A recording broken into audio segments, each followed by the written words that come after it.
Good morning दोस्तों। आप देख रहे हैं टीचर ऑफ बिहार। नमस्कार नमस्कार सबको नमस्कार। Good good morning.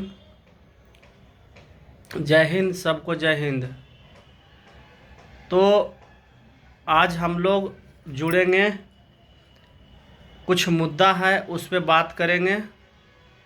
तो जो सबसे बड़ी मुद्दा है वो है कि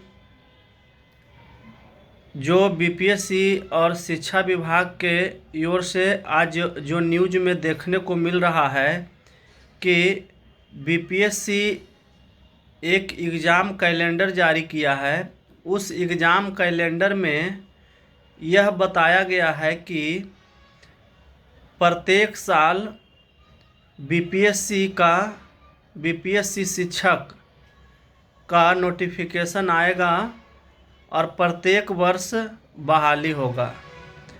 वो सीट क्या रहेगा नहीं रहेगा उसके लिए तो अभी कोई ख़ास इन्फॉर्मेशन नहीं है, लेकिन एक आंकड़ा दिखाया गया है कि 7,000 से लेकर 10,000 प्रत्येक वर्ष बहाली बीपीएससी के माध्यम से आएगा।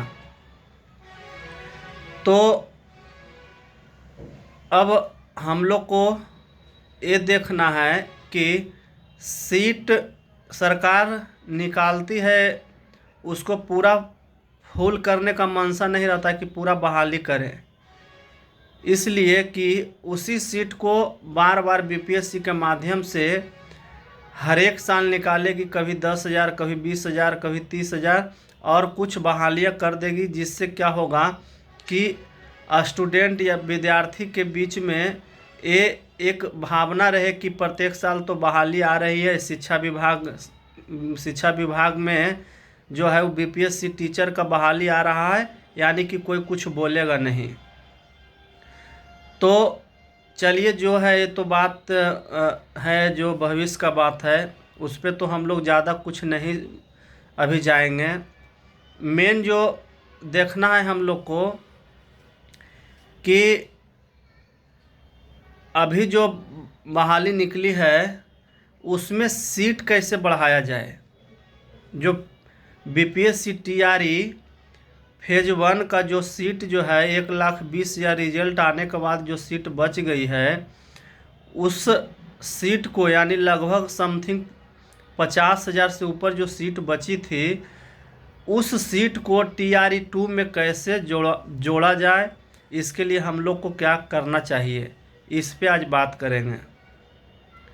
तो हम लोग बीपीएससी टीआरई 2 में जो सीट बची है उसको ऐड करवाने के लिए हम लोग को एक प्रयास करना चाहिए। वो प्रयास बीपीएससी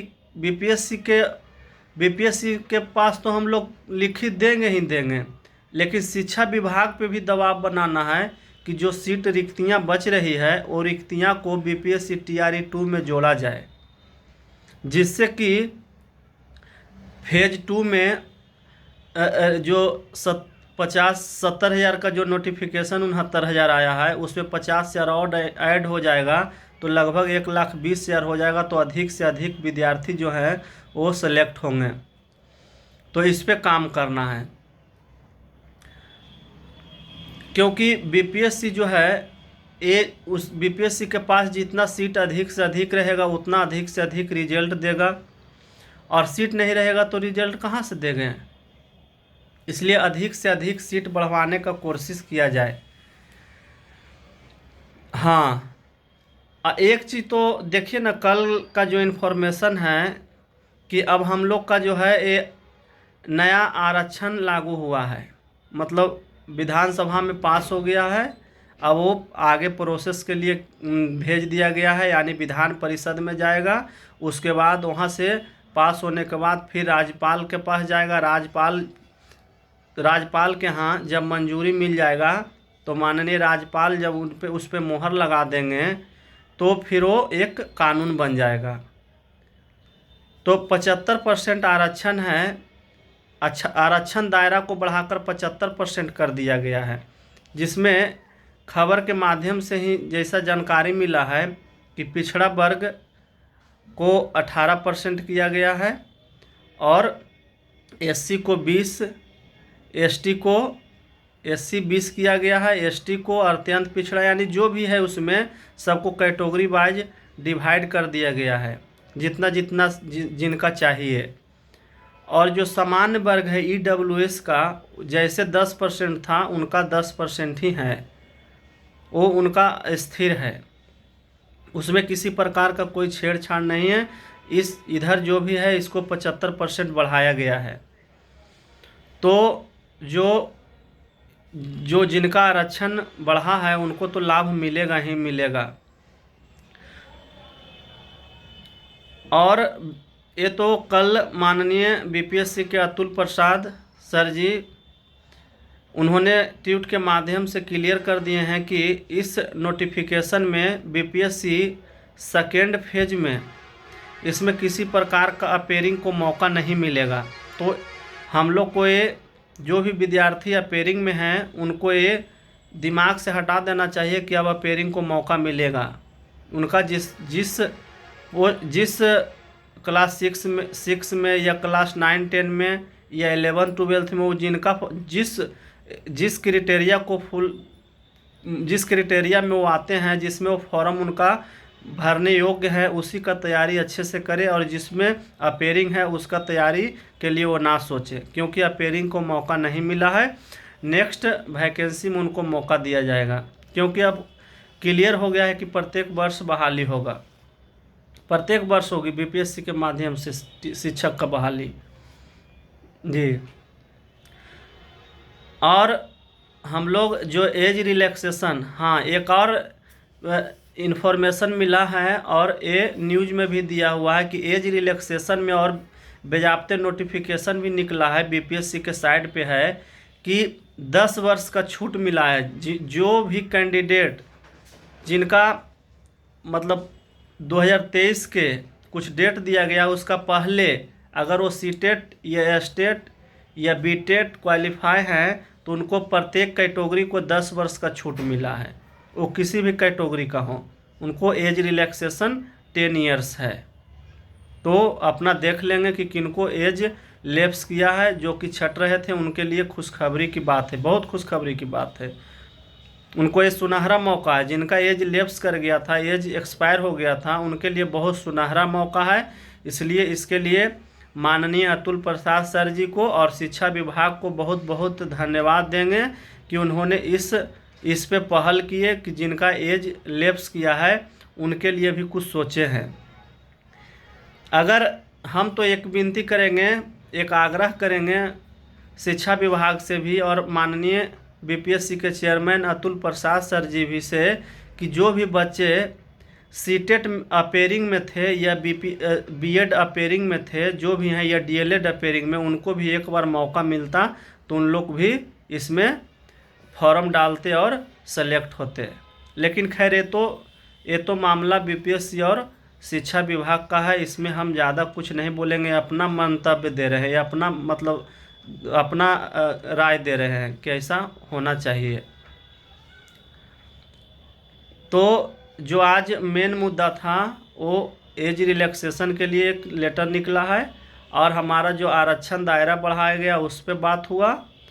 और ये तो कल ही हम एक वीडियो में बता दिए थे कि CTET और B.Ed वाले अपेयरिंग को मौका नहीं मिलेगा। और सबसे इम्पोर्टेंट जो खबर थी जिसको बताना हमको लगा कि बहुत ज़रूरी है, वो कि प्रत्येक वर्ष अब BPSC के माध्यम से शिक्षक बहाली होगा। तो आप लोग को घबराना नहीं है, आप लोग अच्छे से तैयारी कीजिए और शिक्षक बनिए BPSC के माध्यम से और बिहार के उज्जवल भविष्य को बढ़ाइए। और अगर आप लोग को कोई क्वेश्चन रहेगा तो आप लोग कमेंट ज़रूर करें, उसका जवाब हम ज़रूर देंगे। और तो अच्छे से फॉर्म भरिए, क्योंकि एक चीज़ सुनने को मिल रहा है कि साइबर कैफ़े में बहुत सारे विद्यार्थियों को बहुत परेशानी हो रही है, क्योंकि इतना फॉर्म गलती हो रहा है, इतना फॉर्म गलती हो रहा है कि किसी को कुछ समझ में नहीं आ रहा है।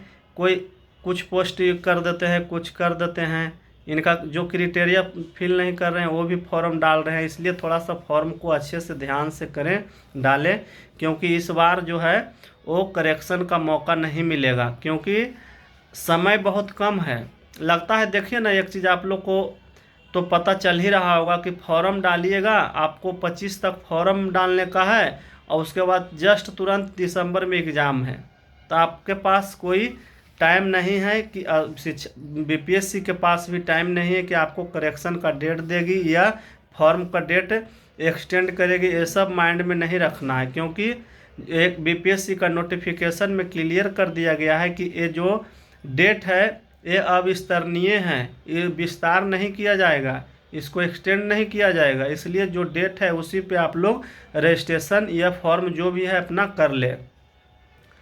और देखिए, पेपर में भी एक न्यूज आया है कि अभी तक जो है, फ़िलहाल अभी तक जो भी रजिस्ट्रेशन है वो 1.5 लाख समथिंग रजिस्ट्रेशन हो चुका है। तो एक अनुमान जैसा है हमारे ख्याल से कि इस बार इस बीपीएससी 7th बीपीएससी TRE 2.0 में सेकेंड फेज में टोटल फॉर्म मान के चलिए एक्यूरेसी 3 से 4 लाख गिरेंगे, 3 या 4 लाख मैक्सिमम, 3 से 4 लाख फॉर्म गिरेंगे। इसलिए कंपटीशन उतना कोई ख़ास नहीं होगा, अच्छे से तैयारी कीजिए आप लोग। मार्केट में एक चीज़ और बताएं कि मार्केट में बहुत सारे बुक हैं, जो आप लोग को अच्छा लगे, कोई भी प्रकाशन हो उसको पढ़ें, कोई भी प्रकाशन हो, प्लेटफॉर्म हो, किरण हो, सर रंजीत सर का है किताब, ये और बहुत सारे प्रकाशन हैं।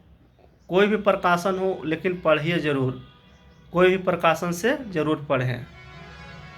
चलिए, और आप लोग को किसी प्रकार का अगर हमको जैसा लगेगा कि इन्फॉर्मेशन देना ज़रूरी है तो पुनः आप लोग से जुड़ेंगे।